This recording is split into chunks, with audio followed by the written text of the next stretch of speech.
Computer animation வந்து ரொம்ப பிரபலமா ஆகாத ஒரு காலகட்டம் அது. 2006-7 காலகட்டங்கள்ல கம்ப்யூட்டர்ல டிசைன் பண்றது ரொம்ப பிரபலமா இருந்துச்சு. அப்போ வந்து நான் விசாரணைன்னு ஒரு டைட்டில் நான் பண்ணதுக்காக பெரிய பாராட்டு விழா நடத்தினாங்க. தமிழன் டிவி எம்டிலாம் வந்து எனக்கு தங்கத்துல மோதிரம்லாம் கொடுத்தாரு. அந்த அளவுக்கு நான் கிராஃபிக் டிசைன்ல ரொம்ப பிஸியா இருந்தேன். அப்போ வந்து அங்க செங்கோட்டையன் ஒருத்தர் வேலை செஞ்சாரு. நான் தமிழன் தொலைக்காட்சியில இருந்து மக்கள் தொலைக்காட்சிக்கு மாறி அங்க வெங்காயம்னு ஒரு சீரியல் டைரக்ட் பண்ணிட்டு இருந்தேன். அப்போ அடிக்கடி அவர் வருவாரு. சில நேரங்கள் அவருக்கு தேவையான டிசைன் பண்ணுவார், டைட்டில் அனிமேஷன் இதெல்லாம் பண்ணிட்டு போவார். ஒரு கட்டத்தில் வந்து எனக்கு ஒரு டிவிடியில் அண்ணன் சீமானோட புகைப்படமும் தலைவர் பிரபாகரன் வேற சில ஆளுமைகளோட இருக்கக்கூடிய சில புகைப்படங்களும் எடுத்துட்டு வந்து என்கிட்ட கொடுத்து, இதை இவங்களை எடுத்துட்டு நீங்க வந்து தலைவரும் அண்ணன் சீமானும் பக்கத்தில் இருக்கிற மாதிரியான புகைப்படமா எனக்கு எடிட் பண்ணி கொடுக்கணும் அப்படின்னு கேட்டாரு. நான் எதுக்காகன்னு கேட்கும்பொழுது அவருக்கு நான் சர்ப்ரைஸா ஒரு கிஃப்ட் பண்ணணும், அவர் வீட்டில் ஃப்ரேம் மாட்டி வச்சா அவருக்கு ரொம்ப பிரபாகரன் ரொம்ப பிடிக்கும் அப்படின்னாரு. எனக்கும் தமிழ் தேசிய ஈடுபாடு உண்டு, தலைவர் பிரபாகரன் நேசிக்கக்கூடியவன், அண்ணன் சீமானும் எனக்கு ரொம்ப பிடிக்கும். அந்த வேலையை ரொம்ப நான் ஆர்வமா செஞ்சேன்.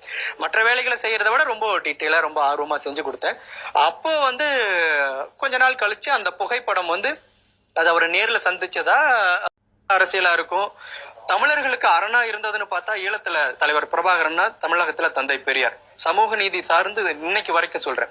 இன்னைக்கு வரைக்கும் எந்த பிற்போக்கு சக்திகளும் தமிழகத்துல வந்து கைப்பற்ற முடியாது இருக்குன்னா அதுக்கு தந்தை பெரியார்ங்கிற ஒரு மிக மாபெரும் அரண் தான் இங்க பாதுகாப்பா இருக்குன்னு நினைக்கிறேன்.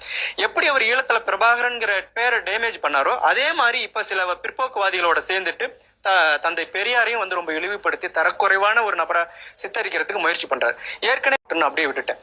தொடர்ந்து என்னுடைய கருத்து என்னன்னா, தமிழக அரசியலா இருக்கட்டும், ஈழ அரசியலா இருக்கும், தமிழர்களுக்கு அரணா இருந்ததுன்னு பார்த்தா ஈழத்துல தலைவர் பிரபாகரன்னா தமிழகத்துல தந்தை பெரியார். சமூக நீதி சார்ந்து இன்னைக்கு வரைக்கும் சொல்றேன். இன்னைக்கு வரைக்கும் எந்த பிற்போக்கு சக்திகளும் தமிழகத்துல வந்து கைப்பற்ற முடியாது இருக்குன்னா அதுக்கு தந்தை பெரியார்ங்கிற ஒரு மிக மாபெரும் அரண் தான் இங்க பாதுகாப்பா இருக்குன்னு நினைக்கிறேன். எப்படி அவர் ஈழத்துல பிரபாகரன்கிற பேரை டேமேஜ் பண்ணாரோ அதே மாதிரி இப்ப சில பிற்போக்குவாதிகளோட சேர்ந்துட்டு தந்தை பெரியாரையும் வந்து ரொம்ப இழிவுபடுத்தி தரக்குறைவான ஒரு நபரை சித்தரிக்கிறதுக்கு முயற்சி பண்றாரு.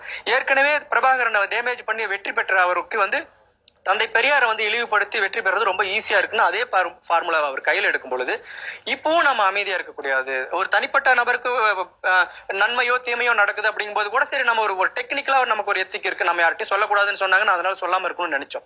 அது ஒரு சமூகத்துக்கு கூடிய ஒரு நபர். சமீபத்துல என்ன பார்க்கும்போது கூட ரொம்ப அன்பா விசாரிச்சாரு.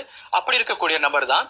ஆனா என்னன்னா அவருடைய நிலைப்பாடு இன்னைக்கு வந்து யாரெல்லாம் சமூக நீதிக்கு அரணா இருந்தாங்களோ அவங்களை இழிவுபடுத்தி இன்னைக்கு ஒரு பிற்போக்குவாதிகள் கையில தமிழகத்துல கொண்டு போய் கொடுத்துருவாரு.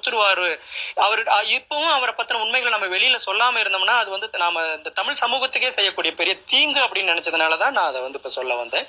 அதனால ஏற்படுற பின்விளைவுகள் எதுவா இருந்தாலும் நம்ம சந்திச்சுதான் ஆகணும். அதுக்கு நான் தயாராகி தான் நான் அதையும் வந்து நான் முகநூல்ல பதிவிட்டேன். ரகசியமாவே வச்சுட்டு இருக்கிறது ஒரு தொழில்